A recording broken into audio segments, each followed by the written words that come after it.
مرحبا يا هلا حي بالشهامة.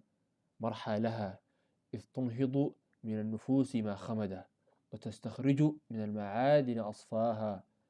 مرحبا بالصقور المخلصين، وجوه إذا بانت سكن القلق، وأعين إذا حدقت سكت الادعاء.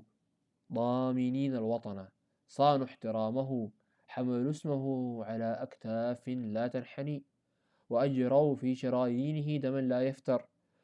قدرهم عندنا عال وثمين، لا يقاس بذهب يكدس، بل بفعل يرسخ وبأثر يبقى، حيث تذر الريح غبارها وتخون الرمال آثارها. جمعنا كالجبل عسر الصدامة، ليس صلابة الصخر في قسوته، بل في سكينته الموقورة.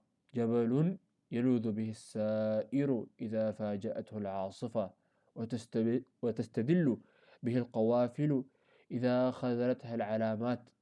نحن إذا انتظم الصف وتماسكت الأيدي كتضاريس محكمة، سفوح للرفق وحواف للمنع وقمم ترفع عليها الرايات. الجبل لا يهاجم ولكنه لا يهاجم، لا يصيح ولكنه يسمع. كذلك اجتماع الرجال على المبدأ، ساكن في مظهره مزلزل في جوهره. عسر الصدامة على من اختبر من الرجال إلى القشور، والنشامة لهم علم يبين، علم لا يشترى في سوق ولا يدرس على منبر، بل يستنبت من التجربة. يقرؤون في صمت اللحظة ما لا يدرك بصخب الخطب، يفرقون بين لمعان السيوف ولمعان العيون، يعرفون موضع القدم قبل أن تخطئ الطريق، ويقيمون وزن الكلمة قبل أن تلقيها الألسنة. علم يبين إذا استدعي، لا بثرثرة البيان بل بدقة الفعل، لا بوعد مرسل بل بإنجاز محكم. يوم سمعوا النداء هبوا التحامه، فما كان النداء حروفا تقال، بل رجفة تتنقل من صدر إلى صدر كالنار في هشيم جاهز للاشتعال. تهادى الصوت فاستوى الظهر وانعقد الحاجب، وتكلم الصمت بلهجة لا تترجم. انفجرت الطرق لهم كأنها تعرف أسماءهم، وتضام الظل على أقدامهم كأن الأرض تستأمن عليهم خطاهم. زاحفين كما أسد العرين، زحفهم ليس ذعرا ولا ترددا، بل جلال اقتراب محسوب. كتف إلى كتف، نفس إلى نفس، خطوات متسقة كنبض رجل واحد. إذ تقدموا تداعت المخاوف كما تتداعى جدران بيت بني على الرمل، وإذا ثبتوا تبددت الحيل. فإن المكيدة لا تصمد أمام عين حريصة ويد أمينة. هم الأسود في طباع الصبر قبل طباع الشراسة، يحسنون الاختيار حين يضل المستعجلون، ويحسنون الهجوم حين يكسل المترقبون. يا نشامة لكم عز وكرامة عندنا وعند أهلكم الأولين. عز يعرف نفسه في هدوء الوقفة لا في علو الصوت، وكرامة ترى في اقتضاب اليد عن الدنية لا في كثرة الادعاء. أنتم صدى الأولين، لا في النسب وحده بل في السجية، في شد الحزام ساعة البأس، وفي رقة الكف ساعة الجهد، وفي حفظ الجوار ساعة الغفلة. تحسنون القسمة بين الصعب والأصعب، يكفيكم من المغانم صدق الذهاب، ويزيدكم من المآثر حسن الإياب. الشهامة ليست زينة ثوب ولا طراء واجهة، بل هي تركيب معدن، صلابة في موضعها ولين في موضعه، أنفة بلا غطرسة وتواضع بلا ضعة.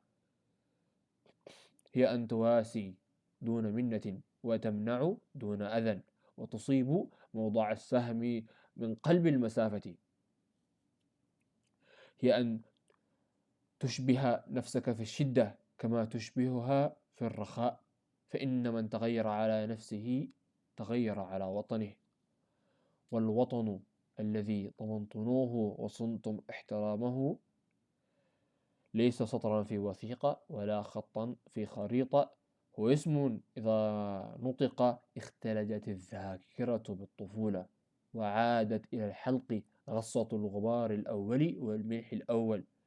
الوطن هو اجتماع الأيادي على صفرة واحدة، واجتماع الأقدام على درب واحد، وأن يعرفك المكان بمن تحب، ويعرفك الناس بمكانك.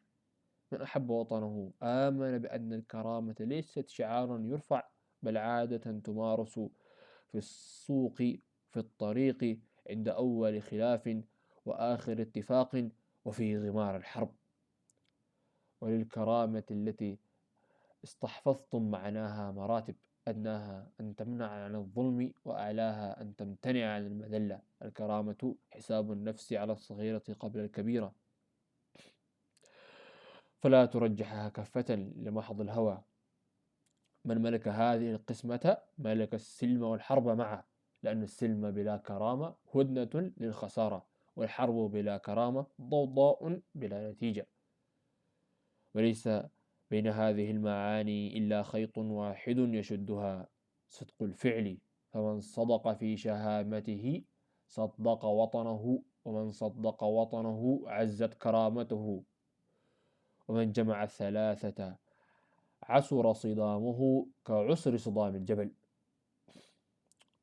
مرحبا بالصقور المخلصين، فهم عنوان الطمأنينة حين يخطئ العنوان، وسطور اليقين حين تتشعب السطور.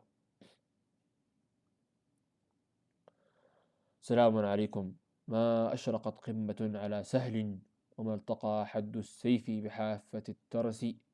وسلام عليكم، ما اجتمعت كف بكف على عهد، وما انحل عقد إلا ليشد أقوى. أنتم المعنى الأقرب إلى الجبل، مهيب في بعده، حميم في قربه، عصر الصدامة على ما لا يعرف من الصخر اللسمة. ولكم عندنا وعند أهلكم الأولين عز وكرامة تتوارثها القلوب قبل الأنساب، وتوقع عليها الأفعال قبل الأقلام.